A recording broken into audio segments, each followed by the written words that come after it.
அத்தனை செல்வமும் உன்னிடத்தில் நான் பிச்சைக்கு செல்வது எவ்விடத்தில் வெறும் பாத்திரம் உள்ளது என்னிடத்தில் அதன் சூத்திரமோ அது உன்னிடத்தில் ஒரு முறையா இருமுறையா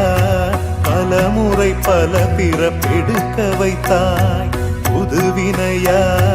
பழவினையா கணம் கணம் தினம் என்னை துடிக்க வைத்தாய் பொருளுக்கு அலைந்திடும் பொருளற்ற வாழ்க்கையும் துரத்துதே உன் அருள் அருள் அருள் என்று அலைகின்ற மனம் இன்று பிதற்றுதே அருள் விழியால் நோக்குவாய் மலர்பதத்தால் தாங்குவாய் உன் திருக்கரம் என்னை அரவணைக்குன